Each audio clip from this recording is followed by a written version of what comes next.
በየፊናት በየጊዜው በየአመቱ ኮንትራት ነው እንዴ? አይ ኮንትራት ስትይ ግን አንቺንም ያካልላል።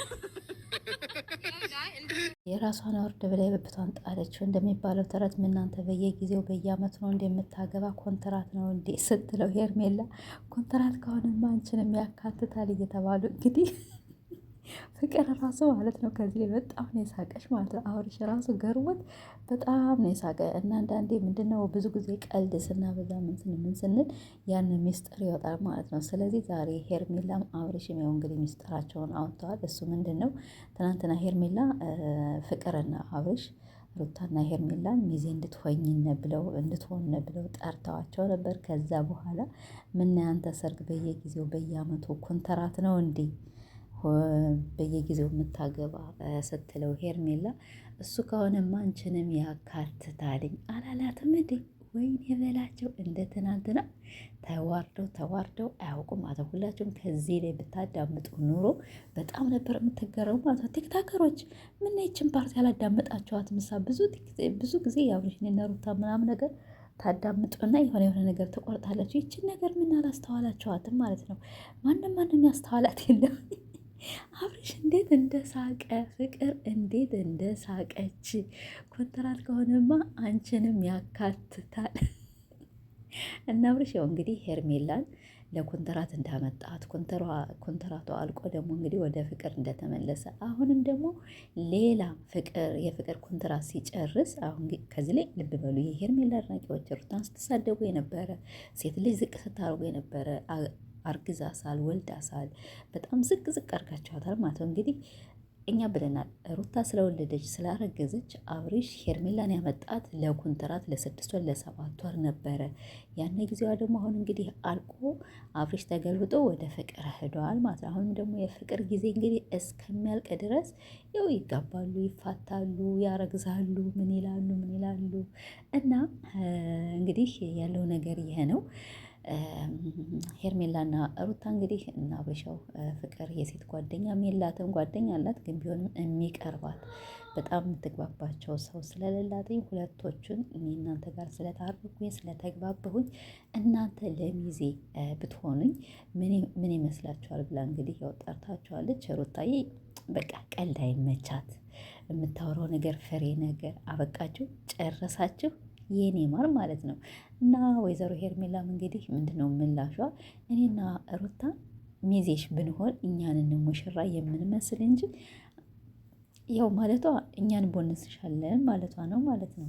አሰላሙ አለይኩም ወራህመቱላሂ ወበረካቱ። የተከበራችሁ ቤተሰብ እንዴት ናችሁ? እኔ ደህና ነኝ አልሐምዱሊላህ። እንግዲህ ትናንትና በሩታ ቤት ያው እና አብርሽ እነ ሩታ እነ ፍቅር ምናምን ነገር እና አብርሽ መጥተው ነበረ። እሱም እንግዲህ ፍቅርና አብርሽ ያው ሊሞሸሩ ነው። በዚህ ሳምንት እንግዲህ የመስክ ፎቶ አለንና ያው ለሚዜነት ፈቃደኛ ናቸው አይደላቸውም ብለው እነሱም መጥተው ነበረ። እነሱ እንግዲህ ያው ፈቃደኛ አይደሉም። ግን ፍቅር ብዙ ጊዜ ከአብርሽ ጋር ከማን ጋርም ስትሰራ የሆነ ነገር ታበላሽባቸዋል ማለት ምንድን በቃ የሆነ ብዙ ጊዜ ትስቃለይ የሆነ እነሱ ምር ነው ብለው እያሳመኑን ፍቅር ደግሞ የማበላሸት እንትን አላት እና ይህን ነገር ፍቅር አቆሚ ነው ምልሽ። እና እንግዲህ ሩታም ሄርሜላም እኛ ላንቺ ሚዜ አንሆንሽም እንደፈለግሽ በዚህ ምላስ ስላለሽ ነው እኮ ሰው የማይቀርብሽ ሰው ጓደኛ ወዳጅ የሌለሽ ብለዋታል፣ መልሰዋታል። ሩታም እንግዲህ እንዳያቸዋት ያው ባሏን በቀደም ከፍቅር ጋር አንተን የሚያስደስተ ከሆነ ችግር የለብኝም እኔ እደሰታለሁ ብላ እንግዲህ ለፍቅር አሳልፋ ሰጥታለች። በዚያም መሰረት እንግዲህ ፍቅርና አብርሽ በዚህ ሳምንት እንግዲህ ፍቅርና አብርሽ ጥሩ ነገሮች እንደሚለቁ እንደሚጋቡ አብሮ ከአንድ ቤት እንደሚኖሩ ሁላችንም ተስፋ እናደርጋለን። ወይስ እንዴት ነው እንያቸው? ወይኔ አብርሽ እኮ ሩታ እኮ ያው መቼም ሚስት ናት። ሩታ አትቆጠርም። የቤት እመቤቱ ሚስቱ አያቸው ሲስማት ራሱ ማለት ነው እንዴት አድርጎ እንደሚስማት ከዚህ ላይ ያስታውቃል። ያው ሰዎች የምትሳደቡ ሰዎች ስላላችሁ ነው ማለት ነው። እና ወይዘሮ ሄርሜላና የሄርሜላ አድናቂዎች ትናንትና በጣም የተዋረዳችሁ ምንድን ነው ያልኩት? እንግዲህ አንዳንዴ የራሳችን እናወርዳለን፣ ቀስ አድርገን እናወርዳለን ስንል የደበቅነውን ነገር እንጥለዋለና ወይም እናወጣዋለን። እና እንግዲህ ሄርሜላ ለኮንትራት እንደመጣሽ በኮንትራት መሀል ደግሞ በጣም ብዙ ኦዲየንስ አግኝተሽ በቃ ሁላችሁም እውነት መስሏችሁ ስታለቅሱ አብርሽና ሄርሜላ አንድ ላይ ተዳላችሁ፣ በጣም ታምራላችሁ፣ ተጋቡልን። አረ ስንት ብራችሁን የጨረሳችሁ ያለቀሳችሁ፣ ሀገራችሁን የተሳፈራችሁ ተው ተው ተው ብንላችሁ አሰቡ ነበር። እና ከዚህ ላይ ካዳመጣችሁት እንግዲህ ሄርሜላ ለኮንትራት እንደመጣች ኮንትራቷን ጨርሳ ከድራማው ውጭ እንደሆነች ያው ከድራማው ውጭ አላደረጓትም። ጎበዝ ተዋናይ ስለሆነች እስካሁን እንግዲህ ከፍቅር ጋር እየታገለች ትገኛለች። እና ምን ችግር አለው ሩታና ሄርሜላ ሚዜ ሆኗትና ለፍቅር እንዲያስደሷት አንድ ሰው ጓደኛ የሌለው ሩታም ለፍቅር ያው ችግር የለውም ባልሽን ድረሻል አንቺ እኮ ማለት ነው። ሄርሜላ ትናደድ እንደሆነ እንጂ ሩታ እንደማትናደድ እኔ እርግጠኛ ነኝ ማለት ነው። ሄርሜላ ግን በጣም ትናደዳለች። ሩታ ምንም መስሎ አይታያትም ማለት ነው። እነዚህ ሙድ የማይገባቸው ዝም ብለው የሚጃጃሉ አይ ፍቅር እንደ ሁሌ እንደተጃጃልሽ፣ ሁሌ እንደሳቅሽ፣ ሁሌ እንዳበላሸሽ ድራማ እንደነሱ ቆፍጠን ነው። ሄርሜላ በነገራችን ላይ በጣም ጎበዝ ተዋናይ ናት። በጣም ጎበዝ ጎበዝ የሆነ ነጩን ጥቁር ነው ብላ ታሳምናቸዋለች። ሩታ በጣም ጀግና ናት። ማንም አይደርስባትም። እና አብርሽና ፍቅር እንግዲህ ሊሞሸሩ ነው። የፍቅር ቤተሰቦች እንኳን ደስ አላቸው። አብርሽን ዙራ ዙራ ከእጁ አስገባችሁ የኛ ነብር የኛ ቀሽት ስትሏት ነበረ።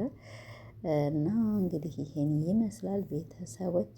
ሩታዬ ጀግና፣ ማንም የማይቦንስሽ በጣም ጎበዝ፣ በጣም አንበሳ፣ የልዑሌ እናት በቃ እንዲሁን። ግን ከእነሱ ጋር ባትገለጭ ጨጓራሽን ባትልጭ ወይስ እየተገደድሽ ነው? ግን ሩታ እንዳለ እስቲ በዚህ ላይ እኮ እኛ ብትመልሽልን ደስ ይለናል ማለት ነው። ግን አንቺ ችግርሽ አትመልሽልን ነው ችግርሽ። ምንም የምትመልሽው ነገር የለሽም። ፍቅር በጣም ደፋር ነሽ። በነገራችን ላይ በጣም ደፋር ሴት እኔ እንዳንቺ አላየሁም። ለምን አሁን ብዙ ጊዜ ሄርሜላ ደፋር ናት። ኧረ ፍቅር እንደ ሄርሜላ ትሆን ፍቅር ትሻለናለች ስላላቸው እንዴ እያት እንግዲህ የሰው ባል ቀምታ ደግሞ ለሚዜ የጠራች ሴት ይሄ ምንድን ነው ከሄርሜላ የምትሻለው?